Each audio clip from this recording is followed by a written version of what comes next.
Hey everybody, thanks for joining us. We'll be starting soon.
We there? Hello everybody. Thanks for Hello! joining us for episode 2 of a Big Picture Pinball Show. I'm There we are. Emoto, and there's James. James, how are Squeeze into you? my frame. I am excellent, Emoto. Good to see you again for another week of the Big Picture Pinball Show. Filmmaking in the world of pinball. I mean, it's a beautiful topic. It is. It is. And I want to welcome everybody showing up to visit our stream and our webcast. We have a pretty exciting number 2 program. And I just want to tell a little bit about to everybody who hasn't been here, what's our project is about here. I'm James Moriarty. Across the screen, obviously, is Emoto. We are filmmakers and pinball enthusiasts. And there's the 2 things that we love the most in this world is pinball and making films. And we love talking to people about their pinball movies. So our goal is to talk to filmmakers, learn what they've learned about pinball culture, and that's basically our show. Yeah, and to inspire more people like you to get out there and make awesome pinball content.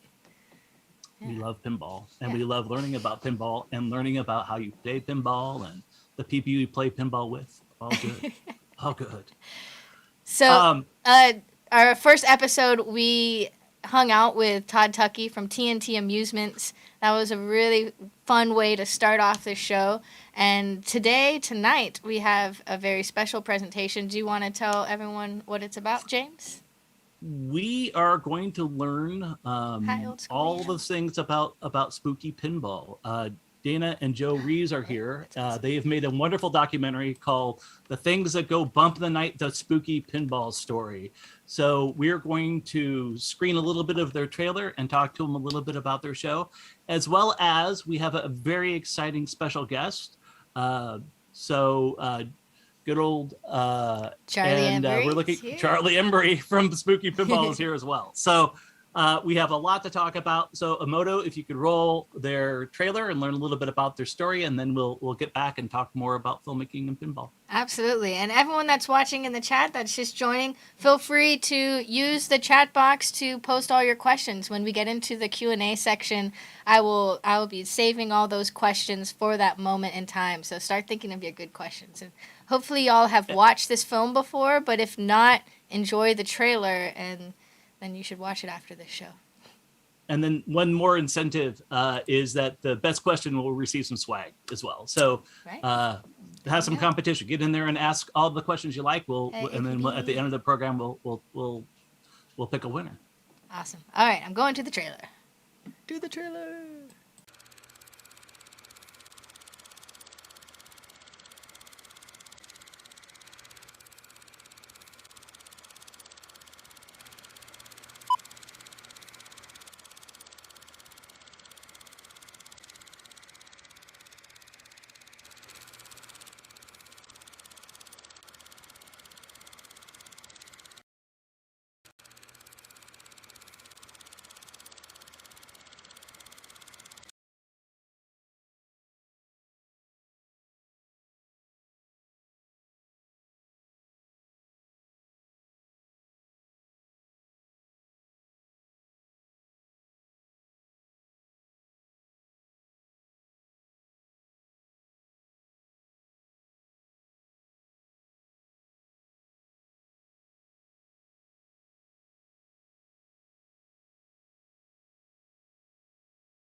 It all kind of started when Squirrel and I were watching TV one day, and there was some people playing pinball. And she asked me what it was. I was shocked that my kid, how could you not know what a pinball machine is? So I decided I was going to take her out and we were going to play pinball. And I couldn't find one anywhere. Then I jumped on the internet and started doing my homework and understood that the games that I grew up on and loved were slowly disappearing. So I figured I better buy a game right away before you can't get one. Had no idea that it was going to snowball into what it did. Welcome to the very first ever episode of the Spooky Pinball Podcast. My name is Charlie. I will be your host. I just grew up liking it and learned how to play pretty early on. On January 7th, I went to work and like an idiot, I gave 4 weeks notice that I would in fact be leaving. Spooky Pinball is now more than a podcast. We're going to build custom and production games. It will be scary, sexy, funny, and it better not suck because as of February 1st, I have no income except for game sales on games that I haven't built yet. It was shocking to hear, a guy with 2 kids and a wife and a family quit his job, go into manufacturing pinball machines. When he said he was going to start a pinball company, They thought I was nuts. I told him he was just crazy. you might want to rethink all that. Pinball's a risky business, there's no doubt about it. A couple failures in a row game-wise and you're done. The sales were really slow at first. We sold one game in 2 weeks. And I was like, oh crap, did I ruin his company by suggesting we make this game first instead of the zombie game? And I thought, we're done. It's what he's always wanted to do. I mean, He has a passion for it. If anybody was to do it, it would be him, and he would be good at it. I'm really proud of him, and I'm really proud of what he's done. So that's probably the best part for me. Pinball it's hard. It's very hard. I absolutely love it. Haven't had more than 2 days off in 3 years now, but I'm not gonna stop.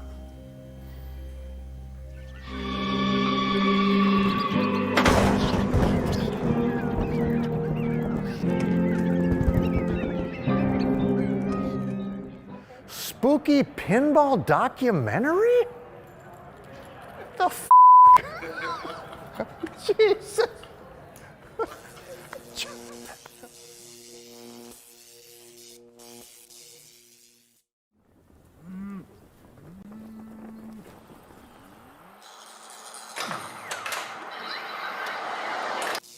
All right.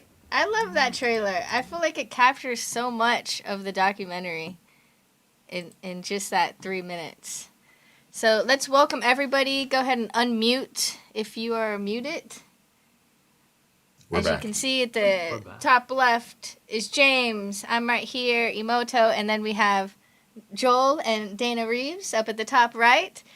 Joel is the director, Dana the producer of Things That Go Bump in the Night, and of course, wait, my hands. How do I do my hands? This way. Mr. Chuck Emery himself, in his haunted house that he lives in, is here joining us. Life is good. Yeah, thank you guys. So an excellent documentary.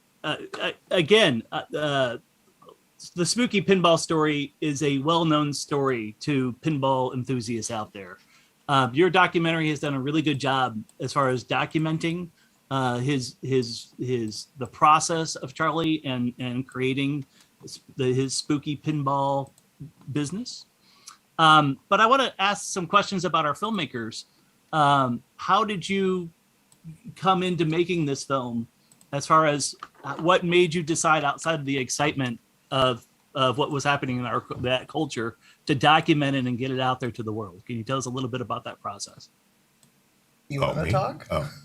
Let's see you guys. And you guys are going to have to tag team it. I don't know who to ask the question to.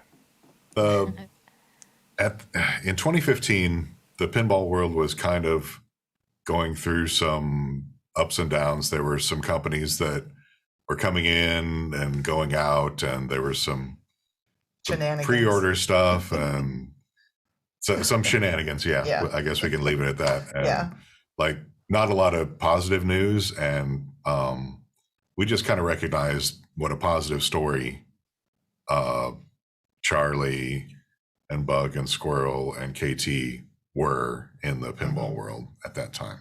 Thank you. So we wanted to document it. Well, you'd always wanted to make a documentary. That's true. And he never could find the right story, the right subject. And one day he said, you got to listen to this. I think I found the documentary story. It hit me when I was pulling into work one day, and it's just like it all hit at the same time. It's like, were you driving to work listening to the Spooky Pinball podcast? I would listen to the podcast going back and forth to work, but that was a regular on his podcast rotation. Yep. But not that day, so I'm not sure exactly why. Now, did you guys know Charlie from conventions, or how did you connect with Charlie and pitch your idea to doing chronicling his process and what's been going on? Tell us a little bit about that tricky process. That's what we're all about, is learning the tricky parts so that we know how to do them ourselves. Get a hold of, huh? Had we met Charlie before? I think we met at Expo 2014. Chicago, yeah. You asked him about doing an interview for your radio show? Yes. Oh, yeah, for American Dream Launcher at that point. Yep. And then when Joel had the epiphany about the documentary, and this is the story, and Charlie's the guy, and his family's, that's the subject, that's the focus. We reached out to him. I don't remember if it was email or Facebook. I can't remember. It doesn't matter. Email at first. Yeah. And said, hey, you might remember us or you might not, but this is our idea. And if you don't think it's too crazy, what do you think? And then Charlie, you can share your response. Yeah, how did you react to that, Charlie? Like, I think it was, no, this sounds weird. Are you kidding me?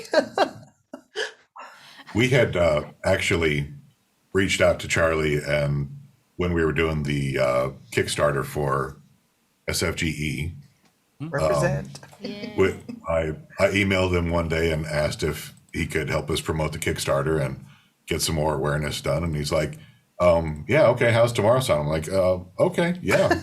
Let me call Patrick and Preston, and got on the podcast and chatted with them and got the awareness out, and the Kickstarter was a success. Yeah, thanks to Charlie and some other folks. Yep. Oh wow! I didn't realize you guys actually did a Kickstarter for. Oh yeah, yeah. How much Yep. did y'all raise in the Kickstarter? 7? 7? We Just asked shy for, of 7, I think. Nice. we were very modest with the goal of like 48 or something, and Yeah, and we exceeded the goal. we got yeah. $7,000. that's great. It was Patrick and Preston totally. Their little And video. Yeah. That was fun filming that too. Well, tell us a little bit about the process of filming this. How many days did you film?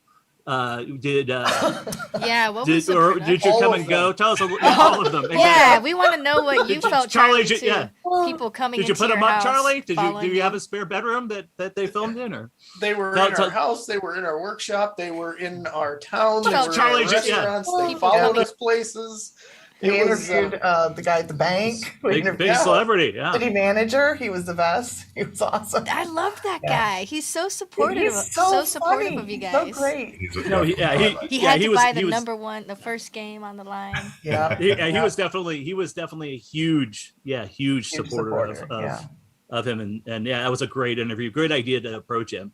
We initially, I think, planned for like a 6-day shoot, and because I didn't want to tell anybody because I didn't know if it was going to work. Sure. I didn't know if it was going to be a train wreck, and I was hoping it would be good because I wanted Charlie and the gang to be represented well. But if it went nowhere, it was probably just going to disappear or maybe put it on YouTube. So we initially planned for a 6 or 7 day shoot. We got our friend Uriel Isom and put him in the minivan and a bunch of equipment that we rented and borrowed, and drove 14 hours up to Madison, put him in the minivan and shot a bunch of equipment that we rented and borrowed. And Well, that's somebody did. What's that? He said he shot Ben the first day. I said, I'm glad Oh no! Being in Ben's workshop was pretty cool. Spectacular. That was I bet. like the peek behind the curtain. That was fun. That was fun. I knew that we had the outro for the movie as soon as he said the stuff about Bible Adventures Pinball. I'm Yeah. like, I think I And said to him, there's the outro. okay, that's the end credit scene. So, And then- how many hours of footage did you walk away out of that? That sounds a fairly decent filming production. That was Madison, then Benton, Madison, Benton, Midwest Gaming Classic. no, right? Madison, Benton, Chicago Expo, then home. And then we looked at the footage and were like, okay, maybe we got We something need some here. stuff. No. Yeah. And then, Yeah, you pick up, sure. Right. yeah, we initially, we were hoping that Charlie would be able to show Rob Zombie at Expo, and we'd get the unveil and be the end scene and roll credits.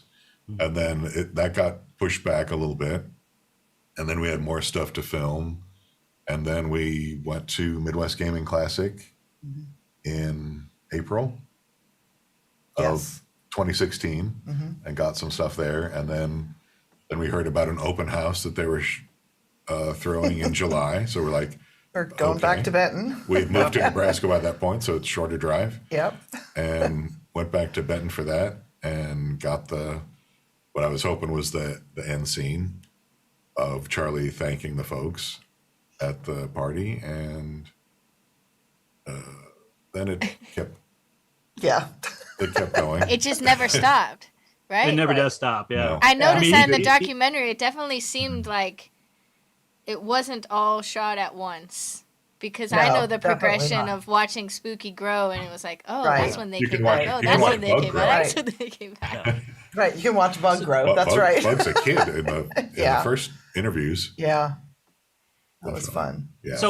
Yeah. So for the entire, you had this first section of production, like good 7 days that you were really hustling. Then you extended it. How long did the entire shoot take? How long was the entire production process, you think, and your post? Year? We got the Easily a last year. scenes in early March of 2017, and we showed the documentary in later March at Texas Pinball Festival.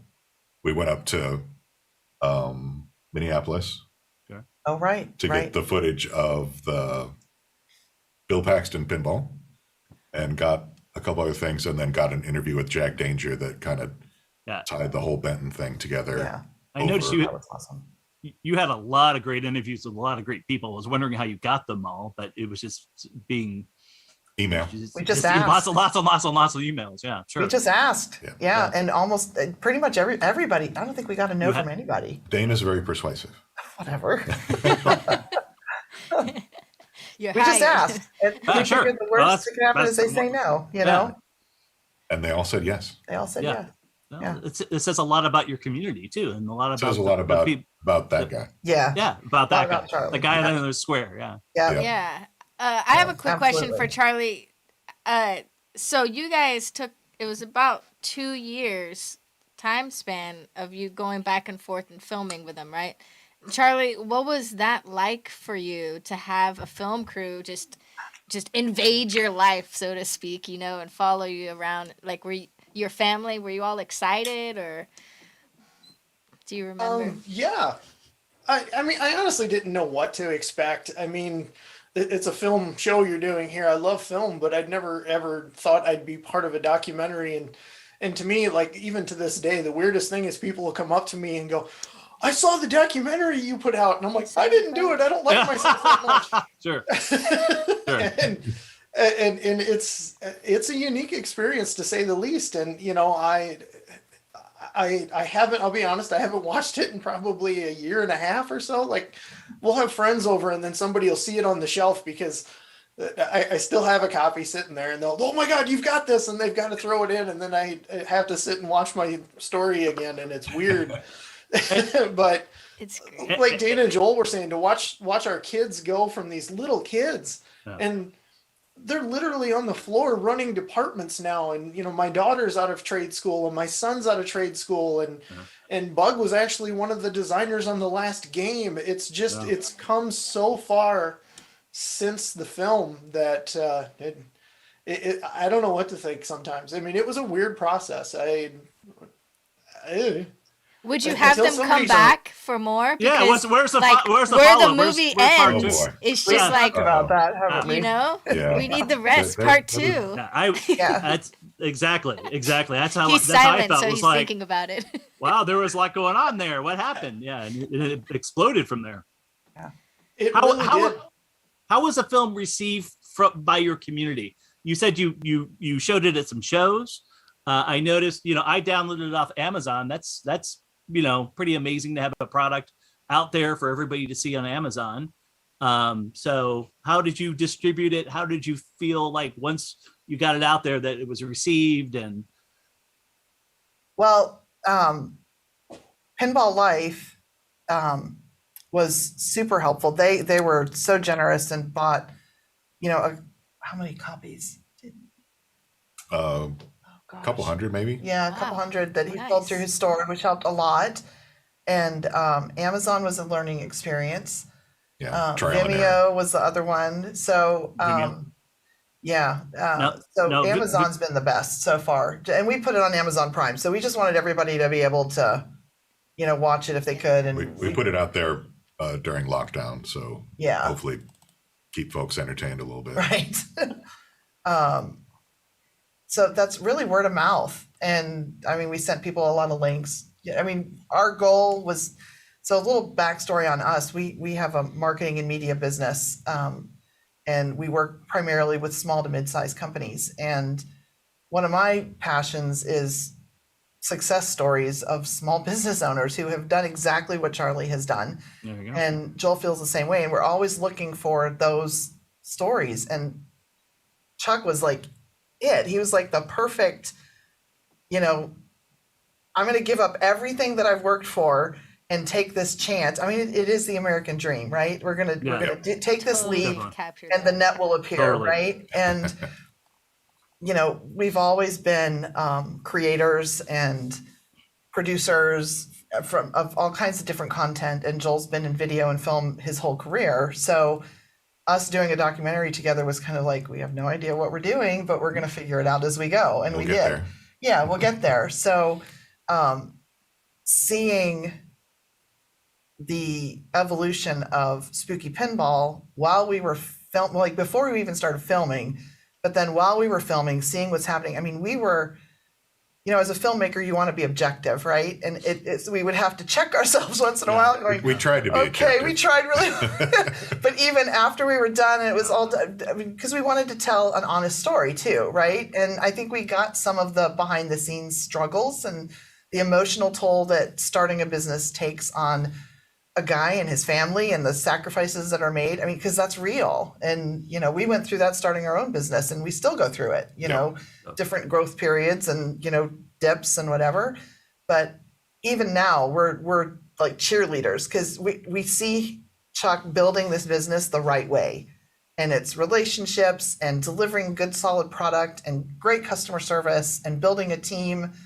And just, I mean, just the way you've built the business, Chuck, has just been inspirational. So you're still tops for us. So, Got a lot of so we fans. would love to do a follow-up documentary. So, There you go. Charlie, we've now doted on you and said all kinds of pleasant things about you. It's your turn to speak up and tell us how you feel about the film and where have you gone since this film. What you pretty much ended right at a conflict point in the movie to me. You had the big release, there was the release, but it's come a long way from my research where you've gone to. Now, again, I'm a very objective pinball person. I'm a lover of pinball, but I'm more of a filmmaker, and all I can see is wonderful growth, and it's been amazing. So tell us a little bit more about your journey from here on, from where the film started to where you are today. You know, the film ends on a very happy note, and it's still mind-boggling to me that it's done nothing but get bigger since. And I mean, yeah, there's been some hiccups here and there and little things that have happened, but you know, I'd like to take credit, but I can't. It's not just me by any stretch of the imagination. It's Bug, it's Squirrel, it's Luke, it's AJ, it's every single person in that building. And it makes me feel great that, like, you know, Fosma and Luke and everybody that you're seeing, all these young people that are in the film, they're still with us and they're taking on more and bigger challenges than, you know, I privately had always said I didn't want to go over 500 games a year. We just did 1,750 in 3 hours. Wow. Wow. Congratulations. Thank you. Amazing. And again, I'd like to take credit, but I can't. Well, it's a family. I didn't design this game. All I did was put the pieces together and give the people the tools they needed. And, you know, I've always believed in just being honest, doing the best you can. If there's a mistake, you apologize and own up to it. And, you know, if you're being successful, then man, just embrace and appreciate it, because pinball's tough. It's a really hard industry. There's a lot of critics out there. It's just like the film business. You know, you put out a film, half people love it, half people are like, oh, it's only like 2 years of my life, man. Yeah, exactly. And so, you know, that does take a bit of a thick skin, but it's, to me, it's, when I do see the film now, it's a bit of a time capsule, and I'm shocked that I'm just as surprised as everybody else that it turned out as well as it did, to be honest. It wasn't from lack of effort. I mean, we killed ourselves to get this company off the ground and busted our butts every single day and still do. And just the fact that Dana and Joel thought that maybe my family story was interesting enough to make any kind of a subject matter, to me, is still a little confusing, but I'm glad they did it. I know as a business owner, it's been a blessing to have that film exist, because especially when you're up and coming and you're small, you can't necessarily get the attention of a big movie studio or a big artist that you want to work with. But when you have that little trailer to send to them and say, here's a little backstory on us, it kind of wants to slide them over to your corner and say, well, let's give this guy a chance. And so it's been a huge asset and benefit to us, and still is to this day. And since you guys put it on Amazon Prime, holy cow, the amount of emails and stuff I've gotten and phone calls at work. That's awesome. Phone calls at work. It's great to hear. Wait, so People you're saying call me, are you the guy really that's in that movie? I'm watching it right now. And, yeah, that's me, I guess. What can I do for you? I just want to talk to you. Oh, that's it's that's great. wonderful. So Wow. you use that trailer to maybe get licenses, like to get that open door for, Yes. license being like, look at our awesome American Dream story. This is us. We'll do you right. And it works. Yep. Wow. Yep. That's amazing. And honestly, I mean, we know that we're not the biggest fish in the pond here. So when you slide that little piece of Americana trailer over to somebody and, here's our story, and we'd love to work with you, and we love your product, and we're only asking you because we really want to do this game. And we don't do licenses that we aren't interested in. We obviously go after stuff we love and care about. So to have that in your corner, it's huge. It's huge. So Dana and Joel, thank you so much. Yeah. I know I was Mission kind of success. You guys. I know I was kind of hesitant when you first hit me up to do it, but now in hindsight, I'm very, very glad I did. That's Not just so for the awesome family to hear. history, but for everything I just mentioned. It's great. That's I'm great. glad we kept nagging you. Yeah, that was one of the biggest things I was wondering too while watching it was I'm so glad to hear, Charlie, that you were the reluctant hero, so to speak, because I was like, I wonder if Charlie knew what he was doing and got a documentary team to come in and shoot their life and their process to advertise. People have asked us that. But We it's so had funny to- that We had to convince him. Yeah. They're like, Good we job, promise we're not going to set up GoPros throughout your house. We're not going to in the bathroom. Not a reality We're not show. going to watch you like it. Right. Phone Right. calls. We're not going to create chaos for you guys to react to. We want Right. like legitimately what's a day in the life of Spooky Pinball like, and what is your backstory and your motivation, and why are you doing this, and what are you trying to do here? Which is classic documentary. You're not trying to manipulate, or Right. you're trying to convey what's there. There were So phone calls, emails. yeah. I think a late night Skype. Charlie brought the laptop into the bedroom, and everybody had their clothes on. And Thanks for Charlie clarifying and that, KT Joel. were- Yeah, good to know. We're like, "Hey, come on, guys, come on." That was like I forgot about that. that was the last straw, and then we wore Oh, KT to down. convince them. Yeah. Yeah. Wow. Yeah. Yeah, I forgot about that. I did too. Most people would stop at, oh, I never got an email back. I guess I'll find someone else to make a documentary were- on. So. We were no, absolutely he replied. convinced. He replied every time. Yeah, he replied every time, He's good. but it was always, I'm not sure. And I had the title before we ever Yes, you started did. filming, and I got an email back from Charlie when I sent him the title, and he's like, okay, that's a good title, huh? That's a good name for him, huh? Okay, and then a little bit more, and then the late night Skype session. Yeah. Well, we knew there was a really important story there. And like Joel said earlier, there were some shenanigans going on in the industry, and we wanted we are such pinball lovers. We wanted there to be positive. I mean, you can turn on any news channel now and get bad news. You can read any blog post and see all the comments, or any YouTube drama, video, see all the negative. Yeah. It's like you can either jump into that stream and swim against the current and fight it or whatever, or you can tell the good stories, and there's plenty of good stories out there. And Absolutely. we were convinced that Chuck and KT and the family and Spooky Pinball was a really good story that needed to be told, to lift the whole industry up, really. I mean, Wow, that's a lofty goal, huh? well, not, I mean, But you what did. I mean. That was amazing. You were mission success. we were very passionate about pinball and we had helped co-found SFGE. So we knew there was a lot of good in the community, and we wanted to bring more good into that community that we love so much. Spread the love. So yeah. That's awesome. And that was the first place that you streamed. See, I'm all on this live stream setup. Was that the first place that you guys screened the film? Was that the premiere at Southern Fried? Texas? Or sorry, you said Texas earlier, or? Ed asked us if we would premiere it at gotcha. TPN.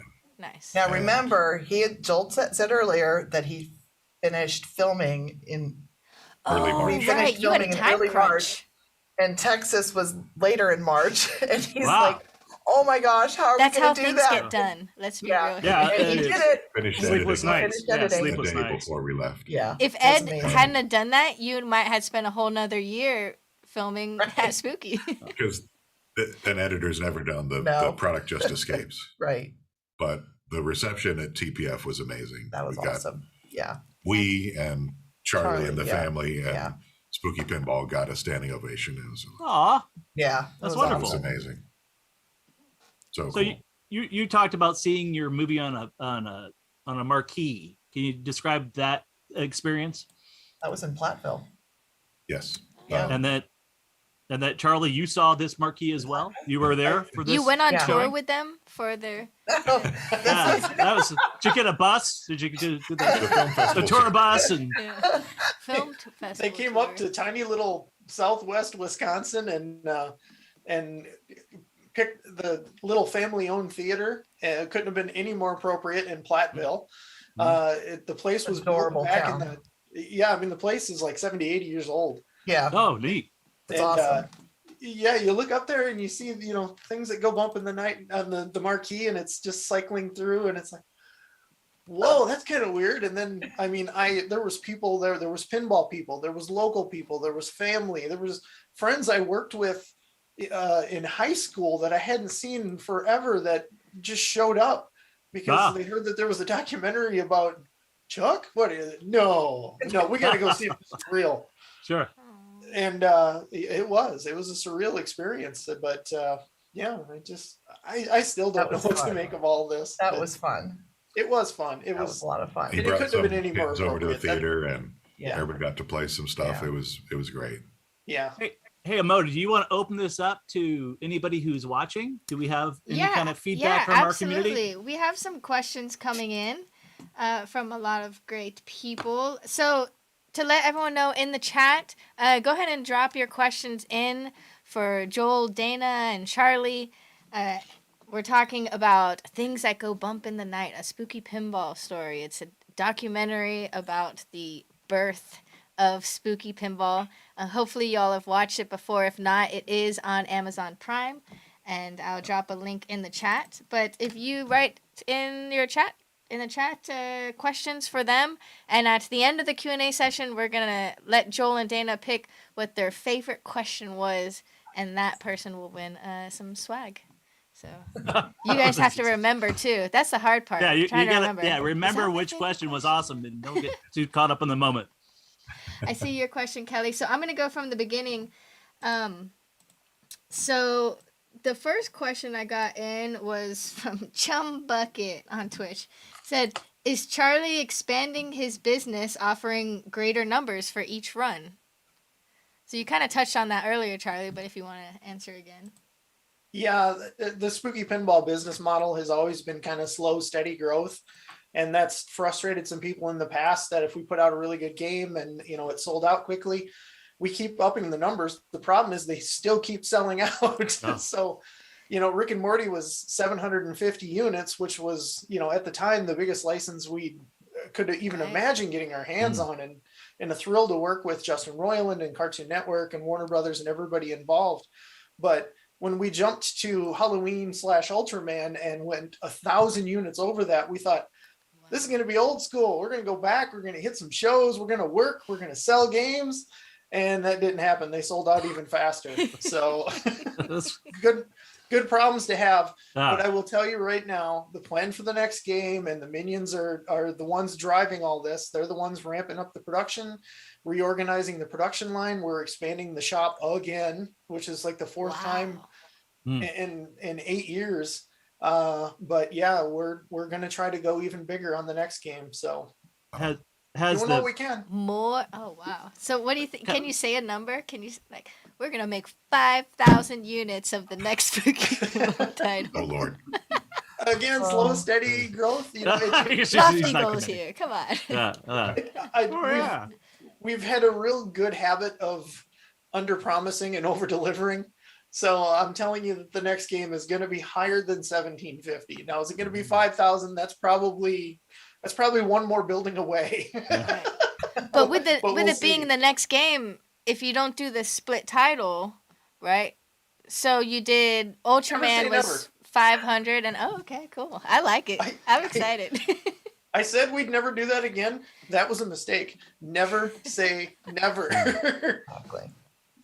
That's awesome. So it's possible that it'll be, I can't say how much higher, but it's going to be higher. Have you had any distribution problems with the pandemic at all, as far as you're getting the products into building machines, or? Distribution, no. Parts supplies, we're all feeling it. We use the same silicone chips that the automotive industry is struggling to get right now too. And thank goodness KT ordered all of our PCs like almost a year in advance for the current game. Or that's exactly what everybody wants to hear. So yeah, that's great.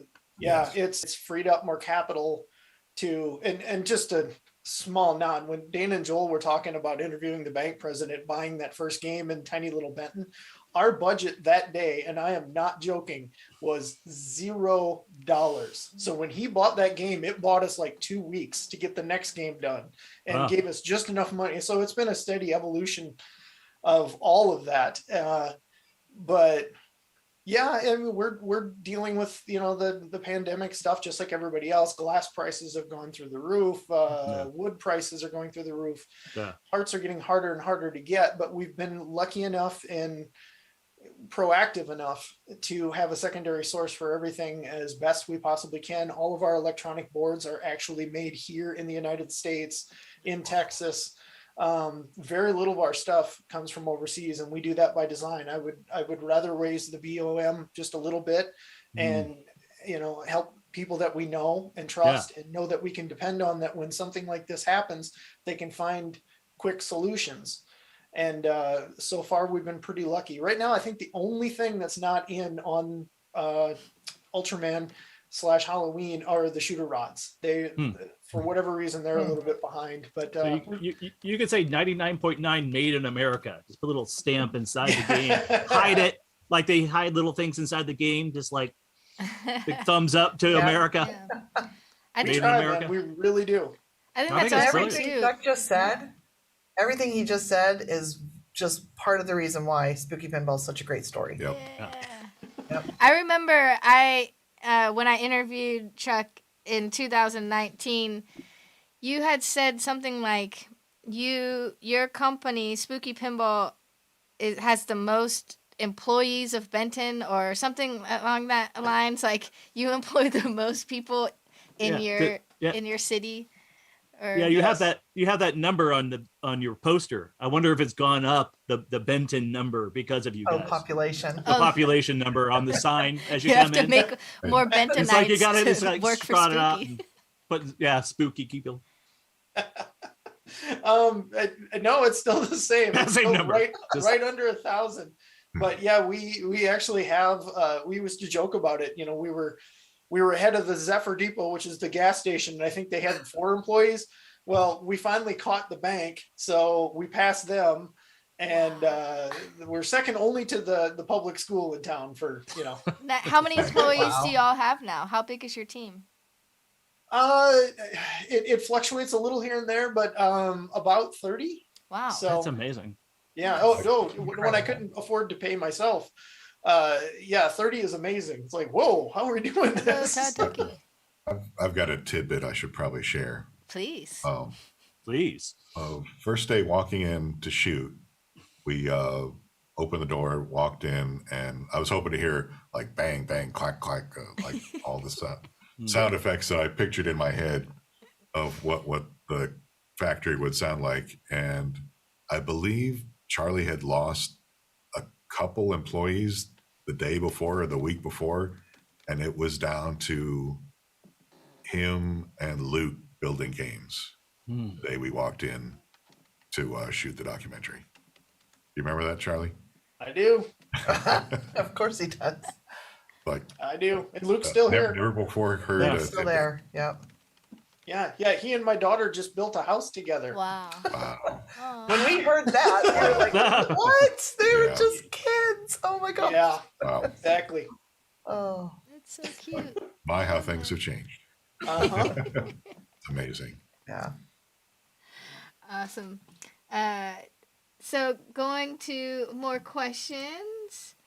Stacy asked, what was the spookiest part of filming? And I'll let each of you give your own answer for what's the spookiest part of filming this documentary was. Interpretation is up to you. Yeah, that should have been my question, because I like these open-ended questions. Dana and Joel, you go first. I know which one it is. I can say one, I think. Go ahead, you go first. We were up like all night packing and getting everything ready before the first night to drive out. I think I got 45 minutes of sleep before the 14-hour drive. And like 13 hours into it, crossing over into Wisconsin, I started to see things. It was not good. I was like, oh Lord, just get us there. Come on, we can do it. It's like, I was seeing things. I know you were. It's pretty spooky. What was your spooky part? That's pretty spooky. My spooky part is going to make you panic now. Oh no. They've never heard their answers. Lawrence's Pub. Yeah. In Benton, filming Bug servicing the first guy. No, that was Luke. Luke, sorry, that's right. Luke was working on the game that's in Lawrence's. It was the only game in Lawrence's at the time. And the floor is a little uneven where the tripod was set up. And next thing we know, the tripod with the camera and the really expensive lens is looking at just falls forward and smashes on the ground, and the lens stopped working, and we're like, we haven't even interviewed anybody at Chicago yet. That was been there, done that. July. That was July. Yeah. Oh, so there's two spooky things. That and then Squirrel and her friend were like, oh God. Oh, thank God we had insurance on that. Insurance is important. What happened to the camp? Oh, geez. Yeah. But then in Chicago. Oh no. Yeah. Yeah. What happened? Why did we? I rented the wrong lens for the camera. Yes. And it wouldn't power it. Wouldn't power it. And so I shot the interview with Ed Robertson. I shot Ed Robertson and Bug's second interview where he grew with Galaxy Note 7, the one that catches fire. The one that caught fire. Wait, did it catch fire during your interview? No, it did not. No. And I was trying to tell him before we left, you cannot get on the plane with that phone because it's going to explode. So thank God he didn't listen to me. It looked pretty good, though. It's amazing. I wouldn't have known. It's amazing how big those chips are. A rock star We're with your filming Ed Robertson with this little phone on a tripod. It's all context. It's all about quality, storytelling. So I couldn't tell. I pick that stuff out all the time. So that's a really great little nugget that you shared with us, that it's all about your story. So okay, we got more scary things. Yep, Charlie, what's your spookiest Charlie. moment? Pretty much your whole life is spooky, but you got to pull one from the documentary production. Look at got a lot of spooky in his life. See, this is kind of an odd because I consider spooky things, fun and wonderful. But if you're talking scary, just having them come in and document all of this, not knowing if was this going to have a happy ending, or was it going to be watching yet another little startup company spin its wheels, crash and burn. And I certainly didn't want that to be the case. So, yeah, I mean, to me, I honestly didn't know. And it was a big part of the reason that, number one, we are, you know, I'm friendly and nice, I think, but I'm kind of private too. And so the process was a little intimidating, especially, you know, with my family involved. But that to me was the spookiest part of it, was just not knowing. They could have been there documenting all hell breaking loose, and I'm so glad it wasn't. And switch the story around to have that drama. Wow.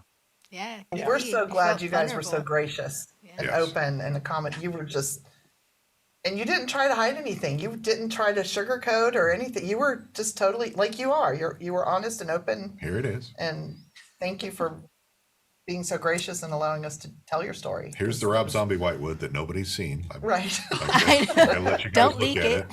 Play it. Right. Yeah. Don't film it. Did you but- make them sign any NDAs when they walked into the factory, Charlie? I don't think so. No. It was just mutual respect and trust, I think, by the time we started filming. Pinball folks is good folks. Yeah. That's awesome. Absolutely. All right, going through the questions. Brian Kelly. This was a really quick one. David Paisan, welcome to the chat, asked, is the first America's Most Haunted still at Lawrence's? It absolutely is, David, and I can't wait for you to get back here and play it with us. Aw, that's awesome. And most weeks it works. Yeah, wow. That still has the one of a kind spaghetti wiring, hand wired by myself and Ben Heck. So every time he That's comes fun. down, he's down here at least once a month. So every time he's down here and I see him, we still kind of sip a beer and look at that thing and just go, I can't believe it still works. Yeah. Before the camera fell over, there's footage of Luke soldering something on the play field. Yeah. That's about all we got before the lens exploded. Dang. Wait, so what did you guys do? Okay, you used a phone camera to get. I had another lens, but For it that wasn't trip, we nearly had as another good. lens. Yeah. Darn it. Yeah. Okay, another just random, a little quick question, slightly irrelevant, but I'm going to ask it anyways. Analyzer21 asked to Charlie, Len with Todd Tucky wants to know if you received your hat. I was the guy with the rescue truck cruising by late. I was on a rush schedule, but it was nice to stop by and chat with your engineer. So did you get your hat, Charlie, from TNT Amusements? Which hat? From TNT Amusements? Yeah. It's a TNT Amusements hat? It says No. Len with Todd Tucky. I did not get the hat. I'm going to have to go to the that's shop a tomorrow morning spooky and find mystery. it. Yeah, no, this is okay. Well, we've had several people drop off gift baskets lately, and the problem is if I'm not there, my kids go, "Ooh, I like that." It's a Cheese. it's a I red love it's a cheese. red and black one. Okay, I will find it. I will track down who funny. stole the hat that was supposed to get to me. That's hilarious. Okay. Candy. We get a lot of chocolate candy in because Katie has been bribable in the past. So she gets chocolate from all over the world and it's really exotic. And if the kids get a hold of it, mom's not happy.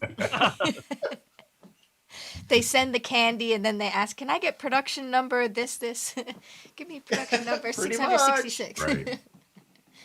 And Cincinnati chili, we've been bribed with Cincinnati chili. I love that. Nice. Awesome. All right, going back to the film. This is from Old School EMs, who does some production stuff too. He's a great guy. Asked on the technical side, so for Joel and Dana, what type of cameras we kind of covered this, but what type of cameras were used to film the production and what frame per second was used? We shot at 24 frames per second as much as we could. I'm not sure what the note filmed at. I'm hoping it was 24. Probably 30. Maybe, Yeah. Well, the Still main works. camera for all the interviews and most of the initial stuff was a Canon C100 Mark II that we rented from Aperture Rent in Atlanta. You And heard it was that Aperture camera Rent's and lens. yeah, it was that. Oh, shh. I'm gonna tell. No, just kidding. I love Aperture Red. Don't tell 'em. They're great. But yeah, it was the C100 Mark II Nice. and 6D for the cutaway shot. Oh, and I nice. could not get them to match to save my life, but I tried. What did you edit it on? What was your editing system? It was the first thing I ever cut with Premiere Pro. Oh wow, Nice. that's a pretty bold project to do for the first one. That's good. What I were knew you I had editing to on use before it. Premiere Pro? Final Was it like Cut a Final for a Cut to long time. Premiere? Okay. Final Cut. Yeah. That's a fun switch. I had It to make was that a switch. learning James. process. Yeah. Yeah, James yeah, and is you there, yeah. you know, yeah. Well, I'm He's going still in yet Final to. Cut. I am still in Final Cut, but going into DaVinci Resolve. So how was as far as doing matching and doing color grading in Premiere? Is that pretty? Is that, what do you think? Is that the tool versus what Final Cut can do? Yeah, I never really got into the color. I was using Final Cut, the previous one before X. 7. Yeah. Sure. Yeah. Yeah, I was just 7. gonna say Yeah, 7. before it And came over. Yeah. there wasn't a lot of color correction in that, so that's some of the first color correction I ever attempted was on the movie. Yeah.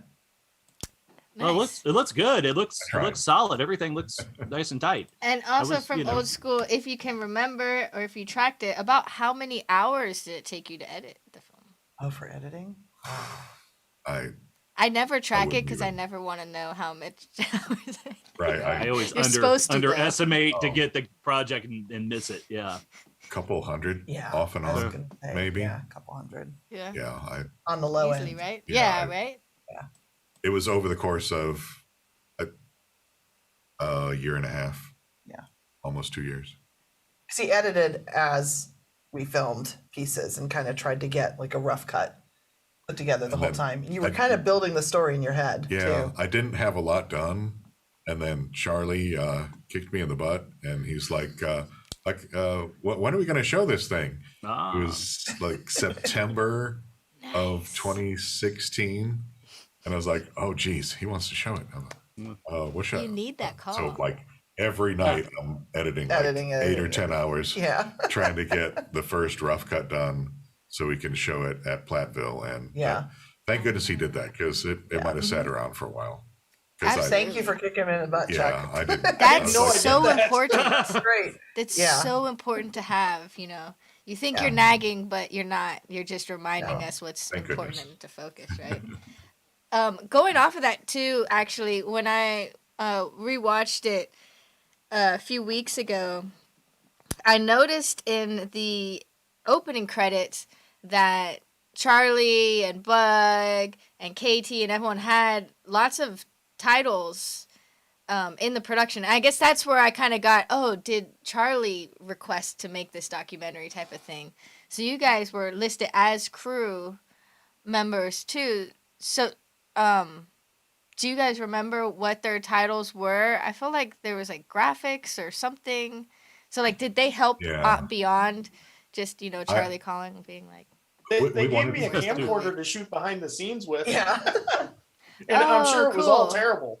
No, there's no, some that's There was some awesome. good stuff. priceless stuff Yeah. that we wouldn't have gotten otherwise. Yeah. Definitely. I still But use it.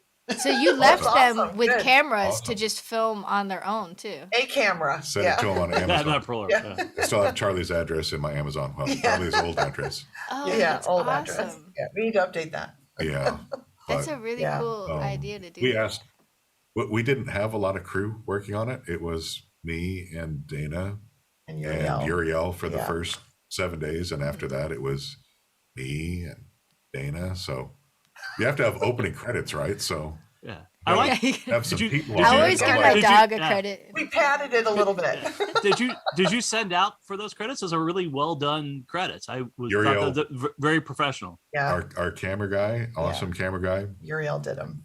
did the graphics, did the opening graphics and the lower third, Ah. the spooky ghost animation. He did a great job. Yeah, he did a great job.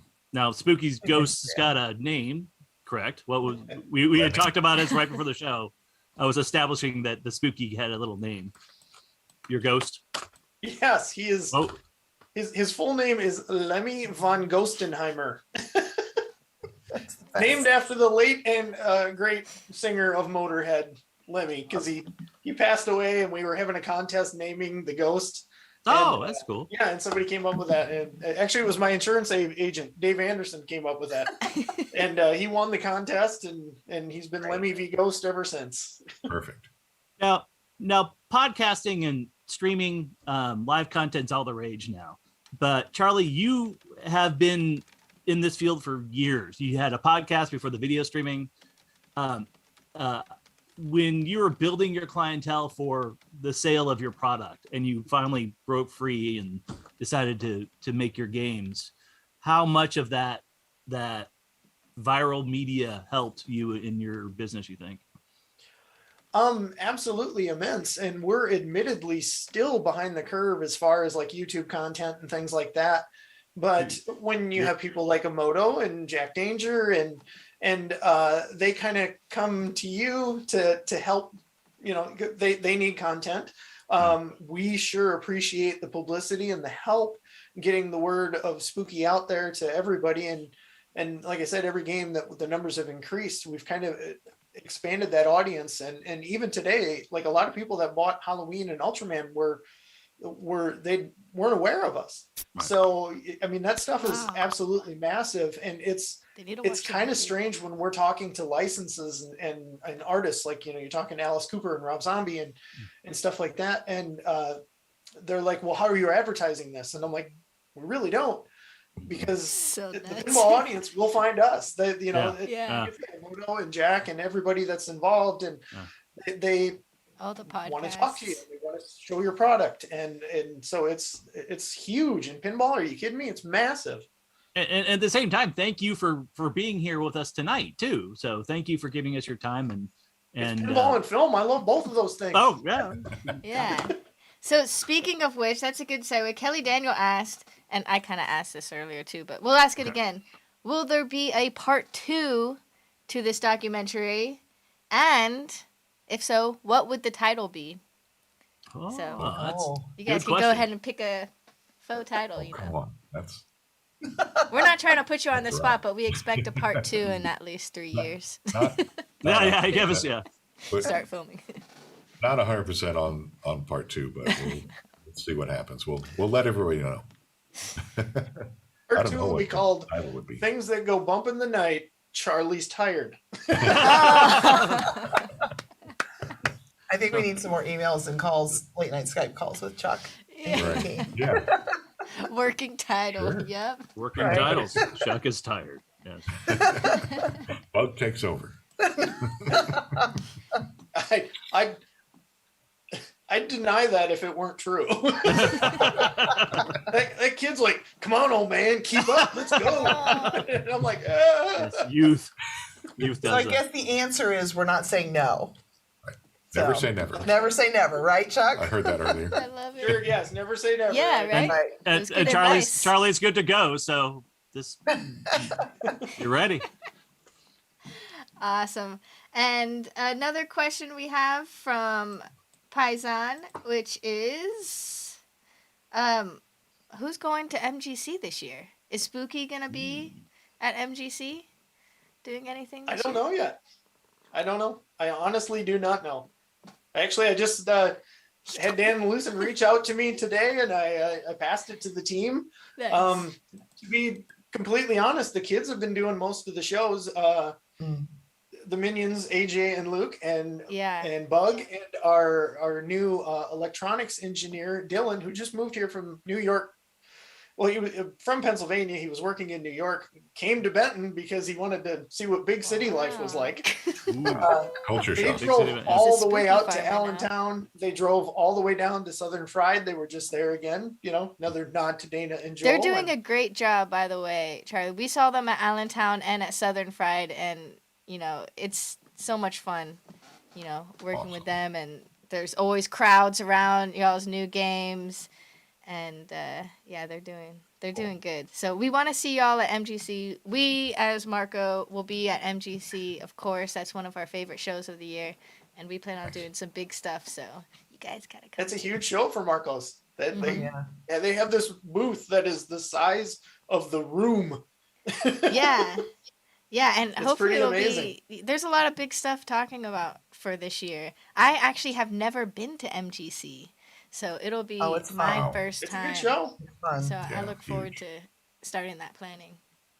Like, Yeah. yes, Yeah, I honestly don't know if we'll be there for sure. Right now, Katie and I have been doing, we've been kind of trying to spread the branches a little bit. And again, I love film. So we've been getting invited to different horror conventions and getting to know some of the sure. people involved there, perfect. and had some really cool opportunities. And we did like Days of the Dead in Indianapolis. Yes. Yeah, Big James show. Sure area. Been there. And I was shocked and dumbfounded how many people came up to me that said, I've never owned a pinball machine in my life, but I love Halloween and I had to buy your game, so I got one. And I'm like, Oh, wow. amazing. And then we did Flashback Weekend in Chicago. We'll be back at another Days of the Dead show here in November in Chicago. Nice. But yeah, we've kind of enjoyed, not that I miss my pinball friends. I still see and talk to those people all the time. But this is, it's been really unique, and it's kind of a different audience, and it's something that we really, really enjoy doing. So the kids are kind of picking up where we were on the pinball shows, and they get to do all those long car drives. With all this stuff, yeah. Yeah, the days of me driving 16 hours to the Texas Pinball Festival are done. That I will say never again. Well, you'll just fly I'll hop out, on a plane and Yeah, he's just gonna fly in now. Yeah, have the kids go and you can fly. I'll fly down there, but I'm not driving that 16 hours in the truck with Chris from Kingpin Games and Katie's dog. Yeah, eating beef jerky and Feeding the dog That sounds gas like a station dream. burritos. yes, poor Sally like my eating life. gas station burritos. that's Awesome. Joel and Dana, what's coming up next for y'all? Are you guys going to we saw the documentary at Southern Fry this year, so you are still kind of doing a little bit of a circuit, so to speak. But besides that, besides that, what do you guys have going on after this? We're talking about Chicago. Oh, cool. We've been pretty occupied with the nonprofit that we are both involved with, the Dig Site Productions in Fremont, Nebraska. Nice. We offer tuition-free film camps for area kids, which is really rewarding, and getting involved with some really cool stuff. We're fundraising right now for the historic theater in our historic downtown. So the Empress. So that's amazing. That's a big chunk of what we spend our time working on, and of course our business, our client work and stuff, and trying to figure out what our next doc's going to be about. Well, I think we already figured it out. I mean, it's Right. right below we've you already on the figured it out. Yeah, screen. it's already here. Sounds like you got it all figured out. We should crowdsource a name for the second movie. Yeah. Oh, yeah, there you go. It's a good start. Yeah, I don't think Charlie's Tired is going to work. Charlie Tire's not gonna work. Right. It's not going to get the clicks. Yeah. That's Very exciting. really It's- awesome. Yeah. So we've wrapped up the hour. Should we start picking someone from our list of? Have you guys been remembering all those names or all those questions? That was your job. Oh, geez. Think of that. We'll do the research. We'll try to find the name. We can find Okay. it. Amoto can scroll through the. What do you think?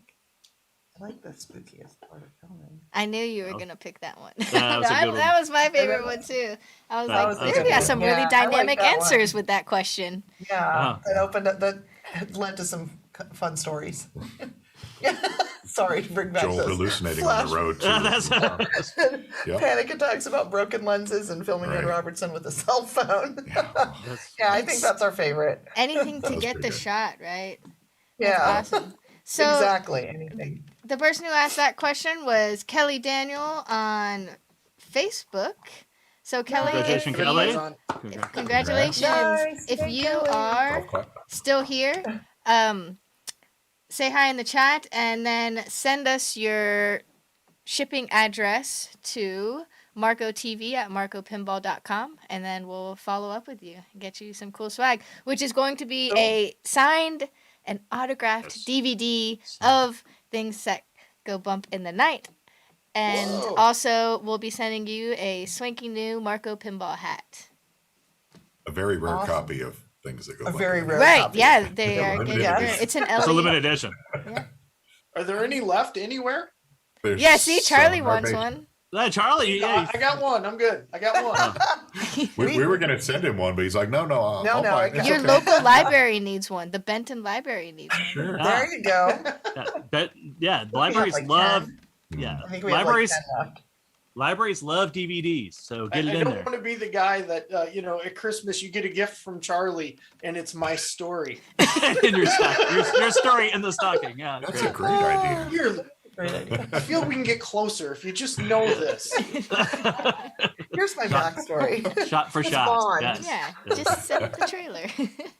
Oh. That's awesome. Well, thank you all so much for joining us. It was really Yes, great to thank chat you. with Yeah, all yeah. of y'all It's fun. today. Thank you guys. Good to Yeah. see you. Y'all We super were going to talk about inspiring. horror movies. When does that start? Oh yeah, I dream. know. They were talking horror movies, and I'm like, all right, guys, we're about to go live. All right, guys, we should get live already. And they were like, yeah. I know. What was that last movie you said, Joel? Malignant. Malignant. I shouldn't be talking about it. I haven't even seen it yet, but I'm gonna go watch that tonight. I heard good things. Yeah. All right, everybody say your favorite horror movie, quick. Well, put it in the chat. Let's see Oh, what your favorite no. Who, All me? time. Come on, Emoto. Don't let me down. I know, but I okay, like classic wise, The Shining. I can watch that movie a million times. Shining's a Sure. great one. Who's next? Oh, one It's that. got to be Halloween. It's Oh, Halloween. oh yeah, you said It's always Halloween. been Halloween. Nice. I saw it when I was 8 years old in a movie theater and scared the heck out of me. And it's always been I think mine's actually the little guy in Trilogy of Horror with the little knife that spins Chucky around the room. Chucky. No, it was this thing on. It was the doll. the TV No, movie. this is another TV movie, Uh, and it had this little doll that came around and Idiocracy. stabbed this chick in Yeah, the, in that their, is the with a knife. scariest. Oh my And god. yeah, that's just. I was just like terrified. My It sister shouldn't have still been on remembers television. It that. shouldn't have been on That TV. It was scared called. her to death. It was called the Trilogy of Horror. It was the third scene. Nice. Nice. So now I know it's pretty geeky and deep, but well. whatever. Dana. Old school would probably be Friday the 13th for me. Okay. Solid. But what's the one with the circle? With The Ring? The The Ring. ring. The Oh Ring. my gosh. Oh, That was freaky. yeah. Nightmare City for me. Yeah. That's who I I'm always sure. dress up as, Samara, for Halloween. It's so the- easy. I just wet my hair and put it in front of my Right? face. And I just stand there and don't Dangle say bow. anything to anyone because I'm antisocial, so Oh it works my great. gosh. That's terrifying, Emoto. I know, I love it. All right, Charlie, what's your favorite? Yeah, you gotta. Yeah, Charlie, Oh, you're the right. scary guy. What a terrible question. Who asked this? I know, right? Where did we put on the spot? If I have to narrow it down, I'll say classic horror films, Bride of Frankenstein. Ah, Dog. 60s, 70s, Dawn of the Dead. I love The Shining. I love The Exorcist. I love Texas Chainsaw. How did I know he was going to have multiple? Everything favorites? in between. It's all good. No, you can't pick one. If you want to hear more, listen to their horror movie podcast. Yes. Oh, Good Oh, stuff. wait. So you Nice. don't do Spooky Pinball podcast anymore, but you have a other podcast you're still doing? No, that ended with the Spooky Pinball Oh. podcast. I We didn't were hear it. doing the pinball on the 1st of the month and the horror movie stuff on the 15th. It was great. Yeah, it was okay. is it archived somewhere so I could listen to it? I It's would all love- out I on would- our website, spookypinball.com. All the podcasts are still there. There's we were throwing them on YouTube, so there's some on our YouTube channel too. So if you want to see them, Yeah. Oh yeah. I don't recommend all of it. Listen, it's a podcast. It's yeah. So, but thank you guys very much. This was a really fun show, and I really enjoyed it. I think we're a little bit over time. We were kind of shooting for an hour, but again, excellent, fascinating stuff. So thank you very much for hanging out with us. I Thank really you, appreciate guys. you Yeah, guys. thanks for Congrats on asking. the new show. This is great. Thank you. Very cool. Well, Yeah, and format. we'll be back in like a couple of weeks, so we'll come up with something even more fun. We got our emails out, and now we just got to follow them up as you were saying, Dan. And just keep after people. You've got to be on our show. It's so cool. And thank you hang out with everyone in the chat that participated in the conversation. And Definitely. I'll just read off some of their favorite scary movies as we end. Oh, So we okay. had Yeah, Old School that'd be Yam said The Shining as well. Silent good. Silent Night, Deadly Night, Idiocracy, which is probably the scariest movie It's a little- ever because Yeah, it's it's so real. Close to truth. The Thing. Thing is good. Carpenter stuff's Oh, wild. that movie. Love it. Yeah. The I gotta- arcade movie with Emilio Estevez? What's that movie? Yes. What Where is that? He goes into the arcade game comes to life. I think that's like a trilogy of terror type thing too. There's like Yeah. 3 of I them. know it's not The Last Starfighter either. It's, No. No. He it's, goes to an arcade and the arcade The game Willy. actually ends up killing him. Yes. Really? Spoiler. That's Oh, like that's gonna some drive me Black nuts now. Mirror stuff. It was Nightmares. Is it called Nightmares? Yep. I just And the- Googled it. Arcade movie with Emilio Ingrid made Estevez. it. Ingrid was telling me to watch Willy's Wonderland too. Yeah. I haven't I thought seen you that yet. watched Willy's Wonderland, James. I did. It was actually. It was Did you good. watch that? Did you guys watch that Yeah. movie? Joel, Dana, Oh, Charlie? you got. I You, haven't seen it yet, but I hear good things. no, it's definitely worth it, and they have a pinball great. machine in it. So we're Yeah. gonna try to talk to the pinball guy. There So you that was go. one of our ideas for our show. Yeah, we'll have We'll follow it up. some of the art department on this show to talk about the pinball that they made for it. It's great. It's a really weird, creepy film ever, but the pinball is like the relief to the madness. So if you watch it, you'll see what I Good mean. and interesting interpretation. Yeah. That works for me. Attack of the Killer Donuts, Creep Show, Mars Attacks. Yeah. Mars Attacks. That's all I Creep got. Show. Yeah. All right. Well, thank you, everybody. Have a great night. Thank you, guys. And we'll Thank see you, you guys guys. next time. Goodbye. See ya. Happy Halloween, everybody. Nice.